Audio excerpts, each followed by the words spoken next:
Hey, what's the big idea barging in like that? Just because you're a foreigner doesn't mean you can do whatever you want. The scene is at a pub where I work part-time. A large foreigner is yelling loudly. The buzzed customers around him are getting agitated. Caught in the middle is a nearly teary-eyed college girl, Lily. At this rate, it seems like someone might start a fight. For a moment, I hesitated to intervene. If I did, they might find out the secret I've been hiding since I started working here. Everyone might be heartbroken when they find out about my hidden past. But seeing the distressed Lily made all my fears seem insignificant. I wanted to help her. With that determination, I stepped out of the kitchen and stood in front of the irate foreigner. And then, my name is Max. Ever since I was young, I've struggled with social interactions. It didn't matter the gender or age, I simply found it hard to converse with others. I remember feeling this way since kindergarten. Back then, what interested me the most were books.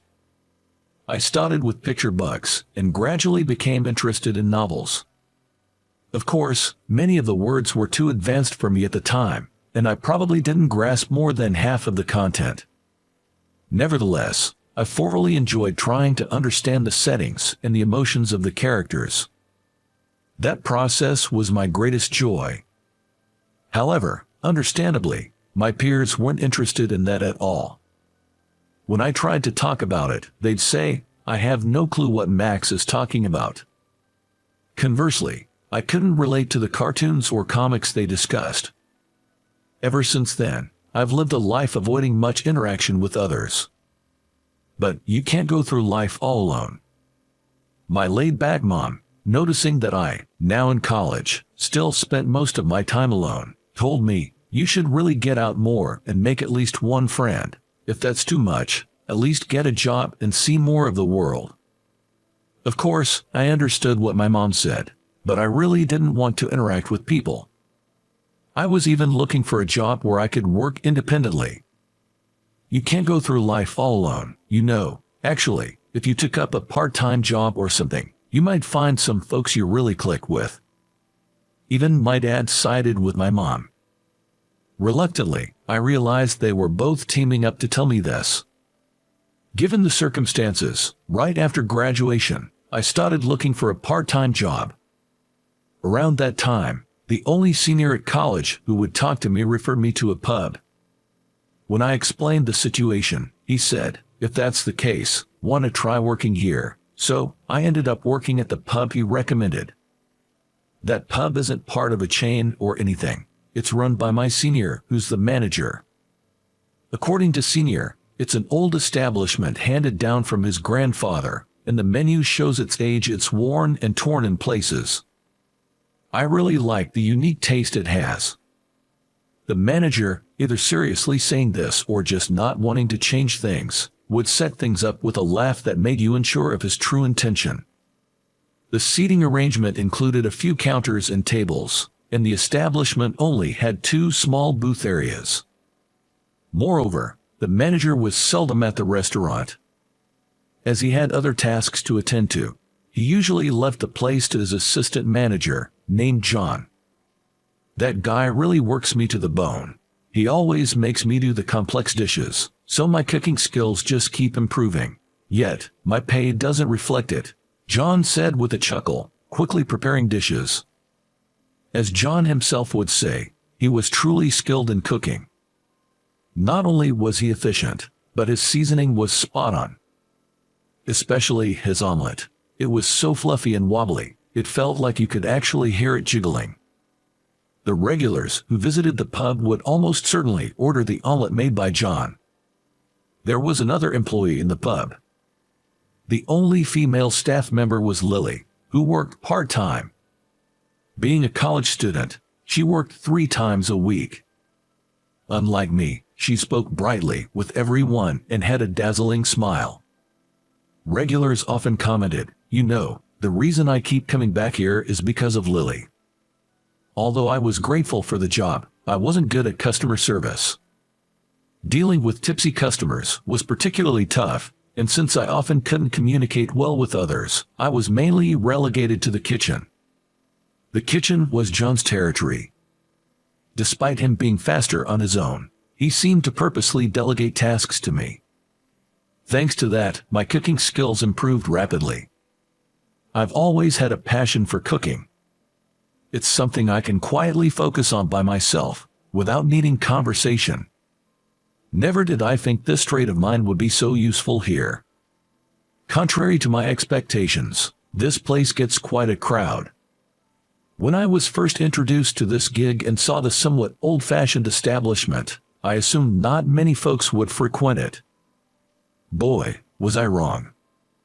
This joint has an assortment of alcohols, from popular domestic brews to rare local spirits, even international liquors, all thanks to the manager's fondness for booze. I still wonder where he sources them from. The location is prime too. It's conveniently located near major highways and exits, with plenty of traffic passing by. A short stroll away, there's a residential area. We get all kinds of customers, from long-time regulars to college students fresh out of their club activities. The three of us mainly ran this always busy place. To think that it was managed by just 2 people before I came aboard is mind-boggling. Lily, though occasionally messing up orders, has many fans among the customers. "It's all right, kiddo, I lead it," the old man often says, stepping in to help out. John often grumbles, "Darn, where's the manager goofing off now? Think I should deep fry him or something," but he's always cooking with a grin on his face.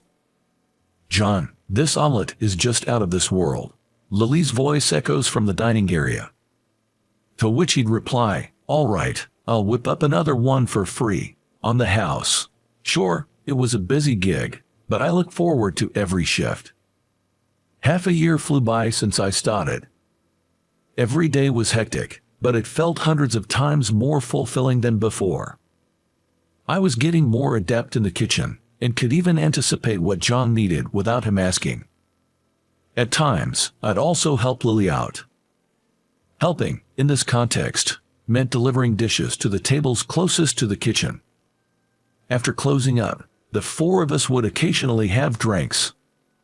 The manager would bring out some fancy drink he wanted to try, offering everyone a glass. John, on the other hand, would quickly prepare some delicious snacks that paired perfectly with the drink. And it's always typical for Lily to grumble while she drinks. Lily is in the literature department, majoring in classical literature. She wants to be a librarian in the future. Her words excited me. Indeed, living surrounded by books sounds wonderful. For me, such days would be a luxury. Sadly, being in a science department, I can't get a librarian's certification. When she gets tipsy, she starts talking non-stop about infamous stories of famous authors. You know, I love Fitzgerald. Oh, I mean F. Scott Fitzgerald. But just for his looks. John sighed. How many times have I heard that? Fitzgerald was a jerk, right? John probably had heard these complaints way before I started working here. Not just him. Fitzgerald stalked Hemingway, and Hemingway had stalked Fitzgerald. So, what you're saying is, all we got from classic literature are stalkers. Aren't there any decent guys? The manager urged Lily to improve the image of classical literature. Well, Poe was always in debt, and Bukowski was known to love his alcohol, to a fault. Lily, in her drunken state, couldn't help but lower the reputation of these literary figures. Even these famous guys were this bad, right? Men are just the worst in the world. What a radical statement. Though I thought so, both the manager and John were like, yeah, all men are trash, trying to comfort her. It wasn't the first or second time Lily made such remarks.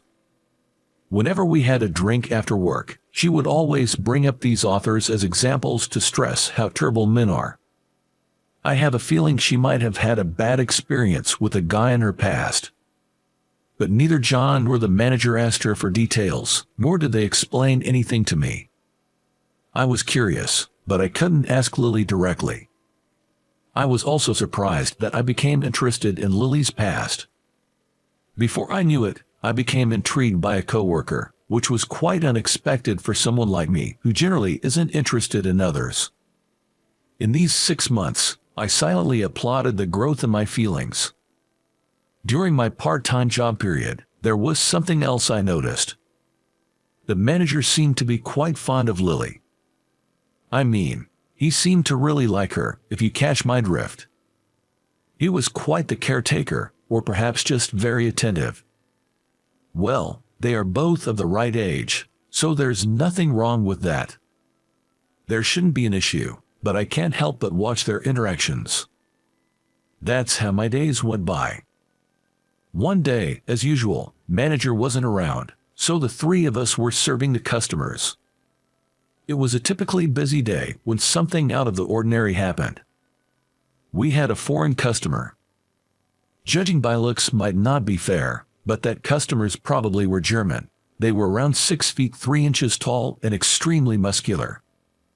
If they were to punch a guy like me, I reckon just one hit would shatter all my bones. And it wasn't just 1 or 2 of them. They were 6. I hadn't anticipated such big folks coming into such a tight space in the pub. Lily, taken aback, led them to the seating area. It got a bit crammed because of the other customers, but it couldn't be helped. The foreign customers seemed to understand the place was busy, so they didn't complain and just ordered. Their English was broken, but Lily managed to take the orders and safely return to the kitchen. Phew, I made sure to take that order very carefully. John joked, if you messed up, you'd probably get a whooping. At that comment, Lily double-checked the order slip and muttered, maybe I should ask again. Luckily, all the ordered dishes were served, and the foreign customers left looking satisfied. After that, customers kept pouring in without a break. Cooking non-stop, I took a moment to look at the clock and realized it was almost closing time. I was pretty worn out. Peeking into the dining area, there were still some customers, but most seemed ready to leave or had finished their meals. Just as we were about to start cleaning up the kitchen. What? Lily's voice echoed into the kitchen. Rushing back into the restaurant with great speed was the foreigner who had dined earlier. Whether he was drunk or had simply rushed back, his face was flushed and easily visible even from the kitchen. Brushing past Lily, he headed straight for the booth they had occupied earlier. From inside, a voice exclaimed, "Who the heck is this guy?" That private booth was already occupied by other local customers. You can bet they were frightened when a flushed and imposing foreigner suddenly burst in while they were just having a drink and a bite. But those customers seemed a little tipsy too and quite spirited. Hey, just because you're a foreigner doesn't mean you can do whatever you want. The foreigner was shouting back, but in German, so the locals had no clue what he was saying. What's he going on about? It was worse than a normal drunken brawl. Just as they seemed about to come to blows, Lily stepped in. Please wait, everyone just calm down a bit. With a lady stepping in between, things seemed to cool down a bit. However, the foreigner then began to interrogate Lily. He had been speaking in broken English earlier because he was calm, but now he was rapidly firing questions at Lily in accented German. Of course, Lily didn't understand what the customer was saying and looked bewildered, mumbling, well, John, who had been watching the situation from the kitchen, remarked, "This isn't good. I'll call the manager right away," and headed to the locker room. I thought I'd wait for the manager to come. Honestly, I could somewhat understand what that foreigner was saying. Though I couldn't catch every word due to the distance, if I got closer and he spoke more calmly, I'd probably understand almost everything. But if I did that, it might ruin the life I've built up to now. I've just gotten used to this job at the pub, and I've been blessed with great coworkers. I couldn't just throw that all away. Just as I was thinking this, I caught Lily's eye. Her eyes were filled with tears, but she mouthed the words, "It's okay" to me. Seeing her like that, I acted before I even thought about it. I moved toward the space between the foreigner and Lily. I stepped in and spoke to the foreigner in German. For a moment, he seemed taken aback. However, once he realized I spoke German, he relayed his concerns very quickly. Understanding what he was saying, I turned to face Lily.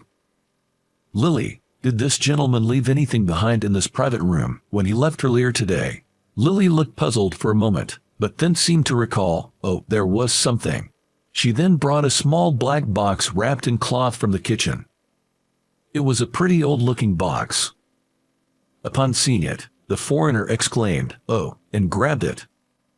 Upon opening the box, an antique fountain pen emerged. "That's what he was looking for," I said. Upon hearing this, Lily replied, "Oh, I see. It looks quite old, but it seems to be well maintained. I thought it might be a cherished item, so I kept it stored carefully to ensure it wouldn't get scratched." It would have been nice if she remembered it right away, but if this large man raised his voice at her, she'd probably get too nervous to remember anything. According to the foreigner, this fountain pen was handed down from his grandfather. During wartime, his grandfather, who had been injured on the battlefield, was treated by an American soldier who was his enemy. Even after the war, he kept in touch with that American soldier, who had then passed on this fountain pen to him. Since then, it has been handed down to his son and grandson and kept safely. Normally, it is kept in his bedroom at home, but he thought it would be fitting to bring it on his trip to America. He always carried it with him, but it must have fallen out of his bag at some point. He realized he had lost his fountain pen while walking with his friends after leaving this pub, so he hurriedly came back. The foreigner kept bowing and saying "thank you, I'm sorry," multiple times. While this was happening, from the kitchen, John with a brush in hand came out, and from the entrance, the manager entered the dining area holding a broom. By the time they both arrived, the situation had been resolved. A muscular man was apologizing profusely to me, and the mood was light, with some clapping and cheering probably due to a few drinks. Later that night, instead of our meal, the four of us had some snacks. Lily sat next to me and said, "Thank you so much for today. I was so scared, I thought I'd faint." She laughed but, as expected, was leading up to a question. "But how did you know German? And not just a bit, you were fluent, right?" John chimed in after those words. "Exactly. You communicated just fine. Who the heck are you, Max?" It was the worst-case scenario I had feared. I looked to the manager for help, but he was just smirking, taking small sips of his local beer. I thought it was time to spill the beans. Actually, after graduating from MIT, I decided to pursue my graduate studies there, aiming for a research position that I could handle alone. I was planning to go to Germany this September to further enhance my skills. I did all this just to work alone, something my folks criticized, but it was crucial for my life's plan. Until September, I thought I had time, perhaps for some reading at home. That's when my parents, as I mentioned earlier, told me to get a part-time job. That's how I ended up working at this pub, being invited by the manager, my college senior. Even now, I study German in my free time and can comfortably converse in German. I plan to further focus on mastering technical terms and such. I apologized for keeping all this a secret. I was afraid that if I told John and Lily that I graduated from MIT, they wouldn't treat me the same. I had recently discovered the joy of socializing, and the thought of our bond breaking was terrifying. But that doesn't excuse the fact I was faking it. I deeply apologized for that.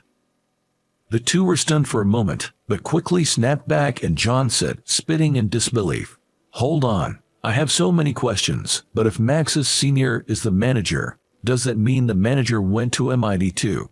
Wait, going to Germany? In September? That's just 2 months away. Are you quitting, Max?"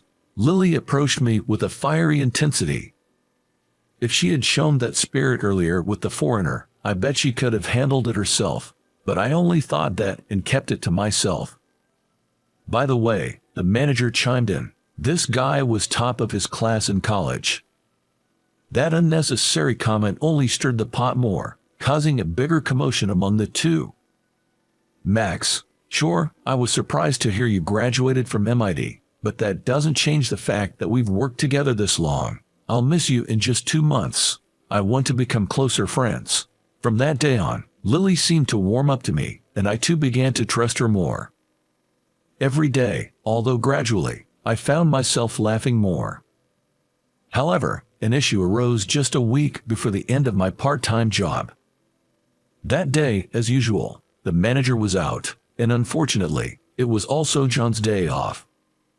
Luckily, the pub wasn't too busy, and Lily and I could manage just fine.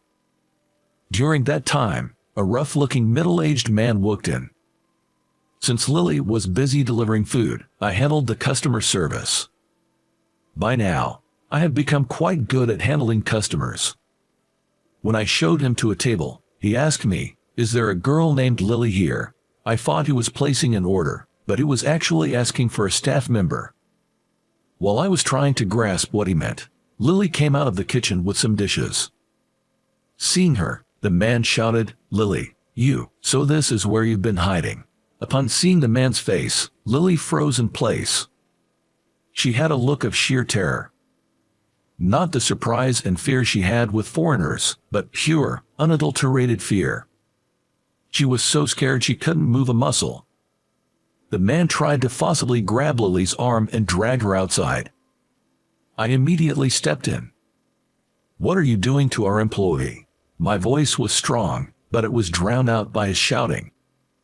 "Shut up. You should mind your own business. It's a parent's right to handle their child." Parent? Is he claiming to be Lily's father? Yet, he doesn't seem to be lying. Just because you're a parent doesn't mean you can do whatever you want. What's wrong with you? My words annoyed him, and he kicked over a chair in the pub. "Who the hell do you think you're talking to?" Ignoring the other customers, he started punching the wall and throwing chairs, causing a ruckus. Screams erupted from the surrounding customers. This could lead to police involvement. Unfortunately, I'm your typical geek. I've never been in a fight my whole life. Being fluent in German doesn't help in this situation. Lily's in trouble right in front of me, and I'm helpless. Lily's father shouted at me, "What can a little punk like you do?" and took a swing. But I had no idea how to dodge, so I just closed my eyes, bracing for impact. I heard a dull thud. Yet, I felt no pain. Hesitantly, I opened my eyes and saw a wall in front of me. To be precise, it was a massive, wall-like back. I remembered. Today, in the back private room, that foreigner Eric with the fountain pen had come in with his buddies. Eric said in broken English, "Oh nice, is it my turn now?" flexing his fist. Lily's father was taken aback for a moment by the sudden appearance of the imposing man.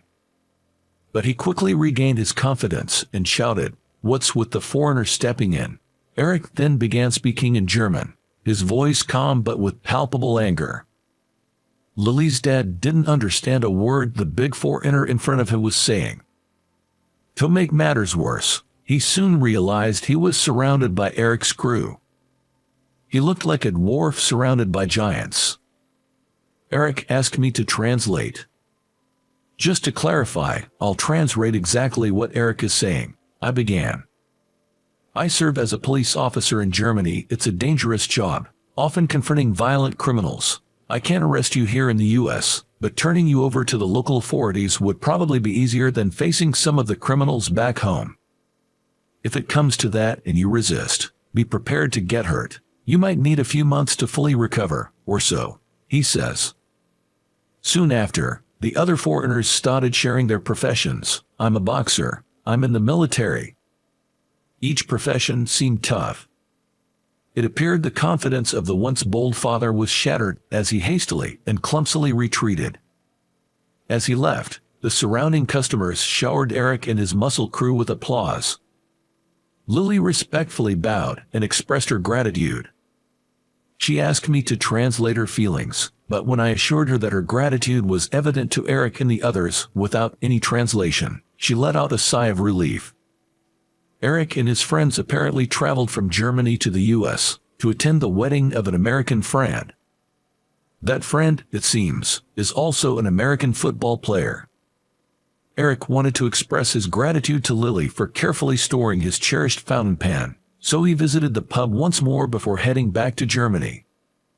Of course, he added that he also enjoyed the food here. In particular, he loved the variety of liquor they had.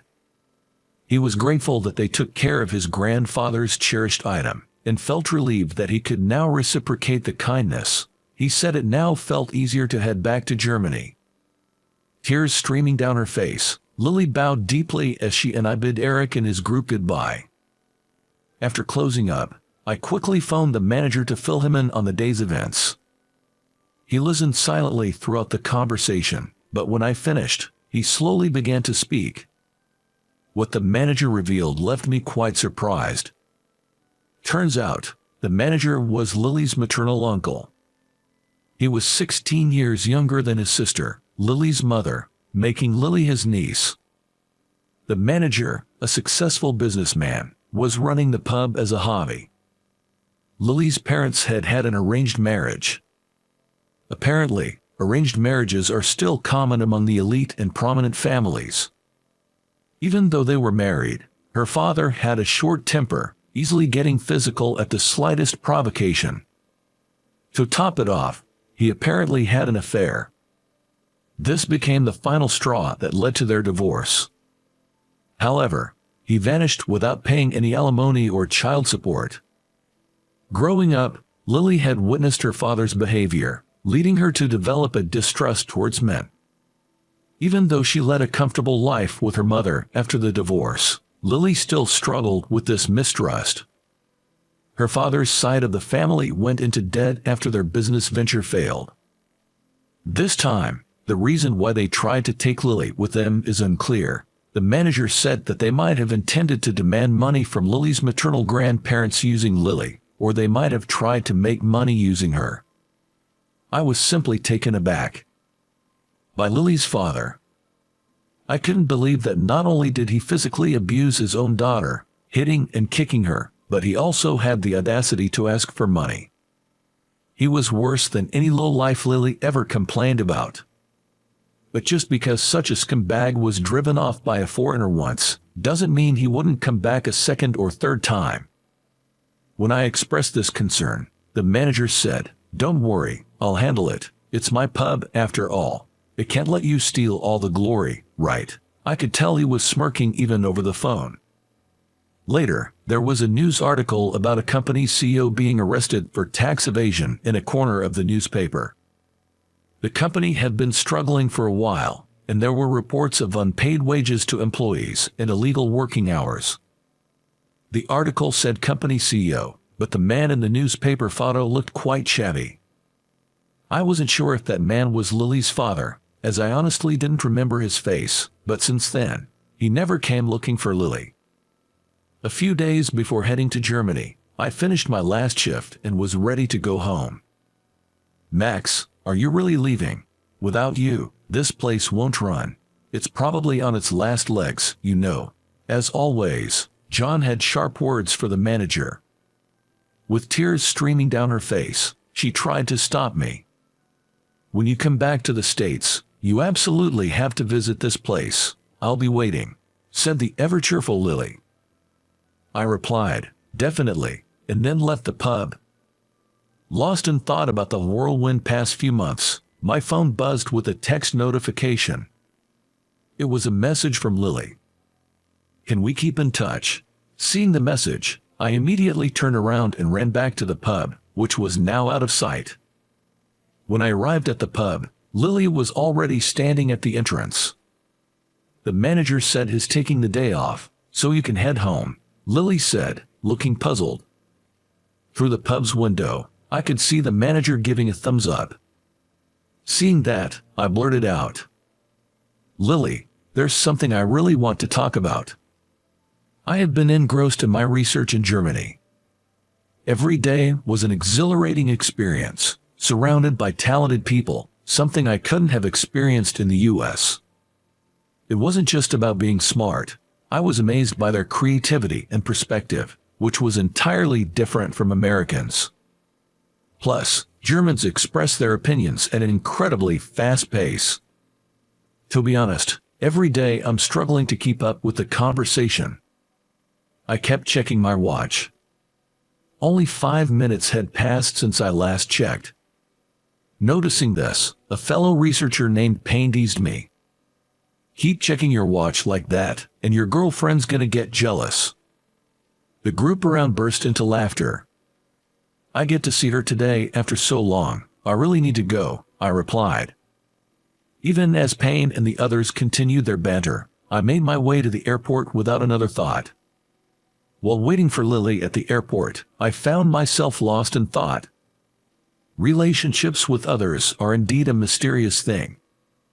Reluctantly, I'd taken up a part-time job at the insistence of my parents. In just a few months, I'd gotten the hang of customer service. I'd lived a life avoiding interactions and had planned to continue doing so. Now, here I was, being teased by colleagues and waiting for my girlfriend at the airport. I wondered how Eric, that brought Lily and me closer, was doing. Becoming his interpreter and even handling her overbearing father had solidified our bond. It's incredible how small interactions can yield such significant results. Engaging with others truly enriches life, I realized. As I was having this thought, a familiar voice called out from behind. "Hey, Max, sorry to keep you waiting."